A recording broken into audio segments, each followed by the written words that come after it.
Hi, my name is Daniel Spadilli, and I am 20 years old, and I hope to be the funniest person alive. So yes, I'm American, and I'm currently studying abroad in London, and surprisingly, it wasn't as big of a culture shock as you would expect. You know, like a lot of people usually have a hard time like adjusting to the British slang, or the transportation system, or the fact that soccer is called football. But for me, the hardest part was actually having to accept the fact that the chips and fish and chips aren't actually potato chips, they're French fries. Because basically it's funny because the American chips are because the British food is different where it's like because the American fries are like the chips are like they're like flatter than the British chips are like French fries that go with like burgers, and it's like more rectangular and defined. Yeah, I feel like I have adjusted pretty quickly. You know, I feel like I've lived in London forever, and nothing really sticks out as like sort of like a real culture shock or like a fish out of water sort of experience for me. And I really do feel like I've adjusted in like such a short amount of time. And I was thinking like, how did this happen? You know, how was I able to adjust so quickly to British and to Britain and British culture?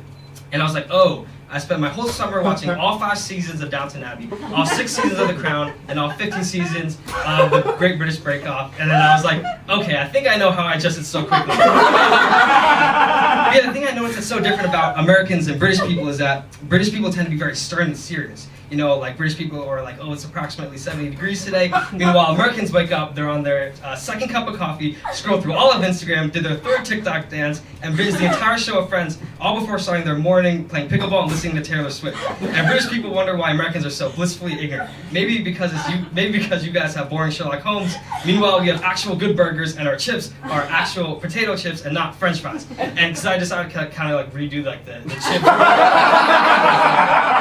Because they're called the same thing. That's the thing where it's like the one's more because the American chips are the potato chips, which we're more used to, where they're flatter, and the other ones like rectangular, because they're all called like the same thing. So, what's with British people and driving on the left side of the road? You know, you get there, and it's almost like the first thing you notice. Everyone's driving on like the left side of the road.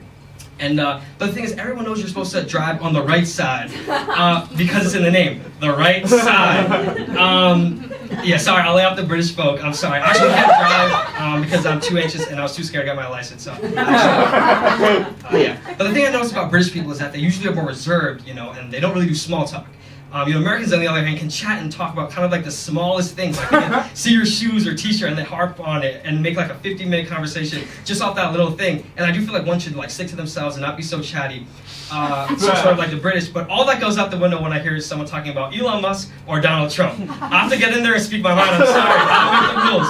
I actually don't know how politics work because big numbers and too many moving parts confuse me. I would say that comedy is inherently political. That's what I feel like most people actually forget. One of the most charged debates in current times is inherently political. You guys want to know what that debate is? Yeah. It's does pineapple belong on pizza? And this one is funny because there's like a lot of discourse. There's like a lot of discourse online where some people like they really think pineapple does not belong on pizza, and but some people they don't mind it. But it's funny because there's like some people that get like heated and it's like an online argument thing or something. And like I was like, well, what if I make it like a political thing? But it's just like simple thing like food. It's just simple thing.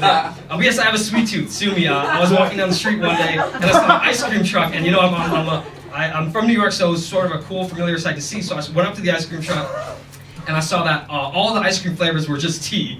Yeah, all ice cream flavors were just tea. Yeah, that story didn't happen actually. Because everyone had like a funny story, and I kind of just like wanted like my own personal ending to it. But I guess sorry. Now you guys are not going to trust me. I butchered my set, but I'll move on. Sorry. But yeah, so you know, I was walking down the street of London as one does, and I saw a wild fox. You know, just a wild fox trotting along in the open. And I remember thinking, like, why does this random fox, who probably is like a wild, rabid animal, who probably lives all across town, has a better home life, or has a better home and sense of direction than me? Yes. But I do feel like I shouldn't have lied about the teeth thing.